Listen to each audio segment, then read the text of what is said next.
Hello everyone and welcome back for another episode of the Pavilion Perspective. We were about to talk about the remaining 7 IPL teams in the last episode, but we could not as we decided to talk about India, Virat Kohli and Rohit Sharma. So we're back. We'll be talking about the remaining 7 teams in this episode, and for you we've got a new template, new video template, and I hope that you guys really like it. So hi Pragun, we were left with 7 teams to talk about in the last episode. Of course we could not. So we'll start with you. Which first team would you like to talk about? Obviously, I would like to start with my favorite team, Kolkata Knight Riders. And I think one of the most underrated and even the best deal of this season has been Gautam Gambhir from LSG to KKR. I think he is the one jigsaw puzzle we needed in our team. And obviously, the guys who will be playing will be at the forefront of the team. But I think someone like Gautam Gambhir would mean that there will be a lot of changes in the team. And I think there are already shades of him in the release players. I could see that KKR has left out Shardul Thakur and Lockie Ferguson. I think without Gautam Gambhir, we would have made the mistake of at least having one of them retained in our team. So I think I was very happy with those two releases. I am pretty happy that they have kept their faith in Ramanullah Gurbaz and even released someone like Jagdishan. And I think they will be pretty happy with that. And I think that we have a pretty settled batting lineup. We would be needing an overseas pacer. I think you made a flaw over there. I think Narayan Jagdishan is dropped, if I'm not wrong. Yeah, I said that I'm pretty happy that he was released and they have kept their Okay. faith in Ramanullah Gurbaz as their mainstay wicketkeeper. Okay, so that was a flaw from my end. Never mind. So we'll move to the next team. Of course, we don't have a lot of time. We'll try to end this video in less than 10 minutes. So with that team, I'll move to the next team, and that is Punjab Kings. And the Punjab Kings have not released a lot of players, but the biggest highlight of their releases was Shah Rukh Khan. And I was personally really happy for Shah Rukh Khan because he was released. He was not in a good team. He was just wasting his talent in Punjab Kings. And as we can hear, the rumor he might move to Chennai Super Kings, his home team, as he plays for Tamil Nadu in domestic cricket. And mostly he will be the replacement for Ambati Raidu. We know that Chennai Super Kings has a history that they sort of stick with their main 12 to 13 players. And we hope that Shah Rukh Khan finds a place in that 12 or 13. But if you talk about Punjab, second biggest release of their team was Bhanukara Japaksa. He played quite good for them for a couple of years, and I was a bit surprised with his release. But never mind, they'll find somebody good in the auction. Particularly, they don't need to find a lot of replacements because they have not released a lot of players. The good thing is that they've got a big purse, 29.1 crores. Like every year, they've got a big purse. It's up to them how they want to utilize that money. So that's it about Punjab Kings. We'll move back to Pragun if he is another team to talk about. So the next team I would like to talk about is Rajasthan Royals. They have been really good over the last few years under the leadership of Sanju Samson. And to be honest, I think they have found a right bunch of players during the last few years. I think they have a very strong batting lineup and is filled with young Indian stars like Yashasvi Jaiswal, Dhruv Jurel. And talking about the bowling lineup, I think with Ashwin and Chahal there, the spin department looks pretty sorted. And Prasidh Krishna, even though he hasn't been very great for India or even for his last IPL team KKR, he has been really good for Rajasthan Royals. He missed the last season, and it was pretty evident that Rajasthan Royals was missing their main bowler. What I found really disturbing, or even I was disappointed with this team was that they released Jason Holder. I think he was one of the key players that who brought a balance between their sides. He can be a decent batter, but he can be a decent bowler. The main thing that I found which he was underutilized in Rajasthan Royals was they were giving him the responsibility for death bowling, and I don't think that is one of his stronger suit. And to be honest, I think they will do good even in this year with players like the players I already mentioned, and even players like Adam Zampa, Trent Bolt, Josh Butler, and Sanju Samson. So I think they will have a good time in this season.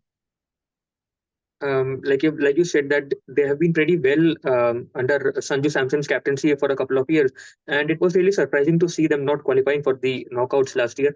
But let's hope that Rajasthan finds a spot in the knockouts because they've been really good. The kind of core they formed, it has been commendable.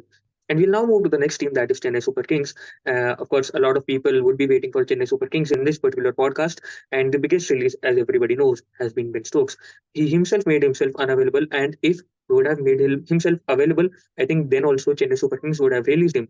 because he wasted a lot of their money and a lot of their hopes that he'll be a part of the team, and of course he'll do this, he'll do that, even though they won the IPL. But he was somebody who really disappointed them. So his release was sort of inevitable. And the second biggest release was Ambati Raidu. Ambati Raidu retired after last season, so it was again inevitable. I think in the auction they'll go for an overseas bowler because they've released Kyle Jamieson, Sisanta Mangala, Dwayne Pretorius, and Akash Singh. So they've left out four fast bowlers, and importantly, they've got 31 crores, and they have to fill only six slots. So maybe they can go for an overseas fast bowler. It can be an Australian, maybe Stark, Pat Cummins, Hazelwood, because. No, I think Hazelwood is not available for this auction, but that is a different thing to talk about. I think overall Chennai Super Kings have been pretty brilliant with their ratings and releases. Ajinkya Rahane was really good, and we'll hope that he continues that form. And so with that, we'll move to the next team. The next team I would like to talk about is Delhi Capitals. So Delhi Capitals, I think their main hope would be that somehow Rishabh Pant returns from his injury. I think that will be one of the things that they will look forward to in this season. Talking about the releases, there was no surprise in their releases. They have released Riley Rossouw and Rockman Powell, who are pretty good in the format, but they haven't fired in the IPL so far. They have released Manish Pandey, who has been pretty below average for the last few years. There were some releases which I think they should have avoided, or they could have avoided, and these releases, which release of Chetan Sakaria, Kamlesh Nagarkoti, and even Aman Khan. I think Aman Khan is really an underrated player. He can be one of those players who can bat at number 8 and even bowl some good couple of overs. So I think with 28.95 crores left and 9 slots to fill, they won't be having too much problem during the auction, but their main focus would be to somehow get Rishabh Pant back into the team. And like you mentioned about Aman Khan, I think Ishant Sharma rated him very highly last year, and DC did back him a lot, but I think they didn't utilize him to his full potential. He was always given very different roles in every match, so he could not find that consistency in every match, He and was that also was a used big as an reason. impact player. Yes, his use was not judicious, if I would say. And so with that, we'll move to Sunrisers Hyderabad in a hope that Rishabh Pant will return next year and play for Delhi Capitals. But as far as SRH is concerned, SRH had the best team on paper last year, and I was so disappointed to see them not qualifying for the playoff. I expected them to finish in the top two, but they finished at the bottom of the table, making things worse for the cricket fan in me. But the biggest release from them was Harry Brook. He had a miserable season, to say the least. He scored 100, but apart from that 100, he scored about 80 or 90 runs in the whole season. That is miserable. I think the money baggage was a bit too heavy for him. And of course, he doesn't know how to play spin. That is what we could see in that tournament. But I think he improved his spin batting in the World Cup. Like in that Delhi game against Afghanistan, he batted quite well. So I think Hyderabad could have persisted with him and given him some consistency. But that is how IPL is. You're not given a long run unless the team management rates you quite highly. And apart from that, Aiden Markram will return as the captain. That is a good thing. So let's hope Hyderabad has a good season because they've got a lot of money in this auction and they don't have to fill a lot of spots. So that might help them. That might make them a very aggressive team in the auction table. And before we move on to the next team, I would like to mention about Karthik Tyagi because he's a really good bowler. We saw him in Rajasthan Royals, and it was a bit surprising to see Rajasthan release him. And then he moved to Hyderabad, a worse team, where his talent was again underutilized. So let's hope that he finds a good team where he gets a consistent run into playing 11 and good guidance of the coaches and the team management. So with that, we'll move to the last team. If I'm not wrong, I think we've talked about six teams now. So I'll leave it with Prabhu. So the last team we will be discussing on this episode will be Lucknow Super Giants. To be honest, Lucknow Super Giants haven't released many players. They have traded two players. One is Romario Shepherd to MI and Avesh Khan to Ara. In the trade of Avesh Khan, they got David Particle from Ara. I think that was pretty much disappointing because I don't think they had a need for someone like David Particle in their team. They already had Quinton de Kock, KL Rahul, and even Kyle Myers, who showed glimpses of what he could do while opening the innings. So I think they didn't really have to go for David Particle. Instead, they could have traded someone else from RR, or even could have gone for a all cash deal. With their team, they have 13 crores left and only 6 slots to left to fill. And I don't think they will be looking at players to fill their playing 11. I think they will be only looking for backups. the main thing they would want is that the Ekana pitch to do its magic and be it ranked down, so that their players like Ravi Bishnoi and Amit Mishra could come into play along with Krunal Pandya.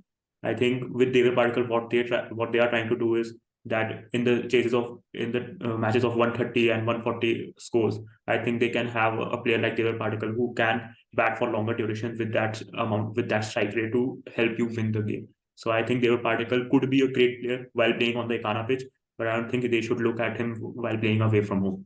I think they have a good team, but I don't see them making it to the top four. And like you mentioned about Devdutt Padikkal in that team, I would like to mention that a few days ago we heard a rumor that involved Lucknow Super Giants and KKR, and a player might be traded, and it was supposed to be a big deal. We'll of course talk about it later when that deal is confirmed, because even we don't know who that player is. So with that, we'll end this episode. I hope you guys really liked it, and I hope you guys really like this frame as well. So with that, we'll end this episode. Thank you.